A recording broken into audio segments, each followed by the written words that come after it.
This week, one of the focus was obviously Ukraine conflict. Well, first, the attack of Ukraine's biggest children's hospital quickly drew the attention of the international community.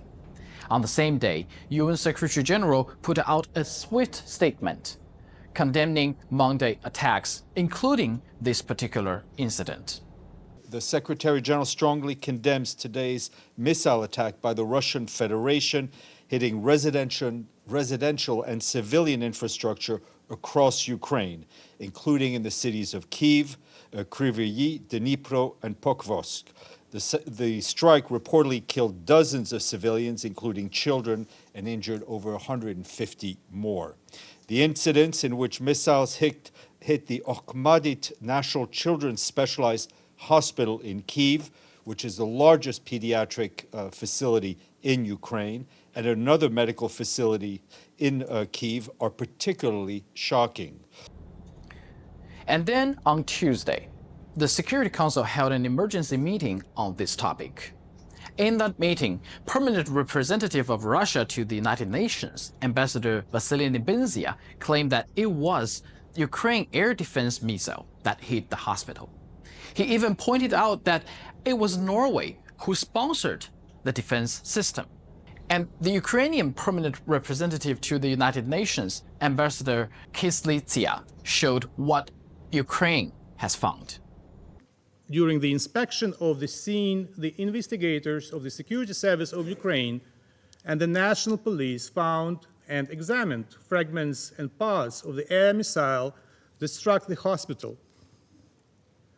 According to the preliminary assessment of military specialists, the specified objects belong to the parts and components of the Kh-101 strategic air-to-ground cruise missile, which is in service with the Russian army and is used by Russian long-range aviation units.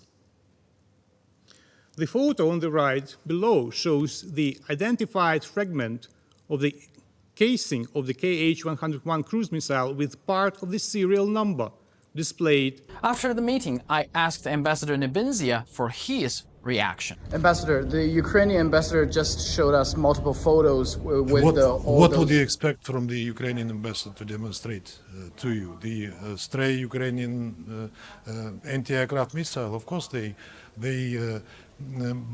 briefly, hurriedly made their version of events with the demonstration of the debris of some Russian rocket. What else can they say?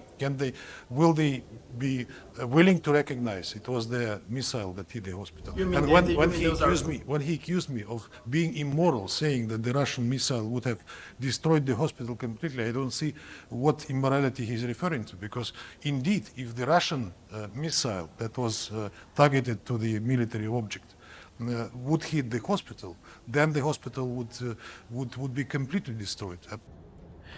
Also on Thursday, UN General Assembly took action on the draft resolution named Safety and Security of Nuclear Facilities of Ukraine, including the Zaporizhzhia nuclear power plant. The resolution is basically condemning Russia's occupation, including the nuclear facilities, and calling upon Russia to return the control of Zaporizhzhia nuclear power plant to Ukraine. The result of the vote is as follows. In favor, 99. Against, 9. Abstentions, 60. Draft Resolution A/78/L90 is adopted. China abstained, and here is what permanent representative of China to the United Nations, Ambassador Fu Cong, had to say about China's vote. 刚刚提交表决的这份决议草案，没有突出推动对话谈判、寻求政治解决的当务之急，也没有突出需要从根本上解决欧洲安全问题，构建均衡、有效、可持续的安全架构的根本方向。这些同中方一贯坚持的立场和主张存在差距，我们不得不对决议草案投了弃权票。This week, another huge event here in the UN headquarters is the High-Level Political Forum on Sustainable Development, or what we call HLPF. This year, the theme is reinforcing the 2030 agenda and eradicating poverty in times of multiple crises. The effective delivery of sustainable, resilient, and innovative solutions. The forum is going to conclude next week. According to GA resolution, the meetings shall result in a negotiated ministerial declaration for inclusion in the report of the Economic and Social Council to the General Assembly. But what is the importance of all the talking in the high-level political forum? Can you remind us what is the goal, the meaning of this high-level political forum on SDG, which is currently held in the UN? You all know that, unfortunately, we are not on track to achieve the SDGs by 2030, which was our work plan, our promise as member states, international community. And then I think right now what the PJ is looking for, he's seeking, is really a push for action.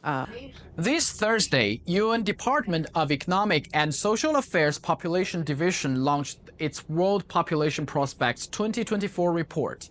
Here are some interesting key findings. The world's population is expected to continue growing over the coming 50 or 60 years, reaching a peak of around 10.3 billion people in the mid-2080s.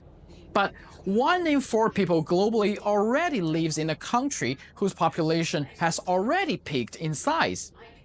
And the report also said women today bear 1 child fewer than average than they did around 1990. And globally, life expectancy at birth reached 73.3 years in 2024, an increase of 8.4 years since 1995. It also reveals that by 2080, persons aged 65 or older will outnumber children under 18. And what does that mean for the world? A global aging society, and that probably will happen even before this. So what would be the impact? So first recommendation, it has fiscal challenges, labor market challenges, and health challenges. So we have been recommending to governments to look at all policy implications and start planning now. How will you handle with the aging population? And that's all from me for this week.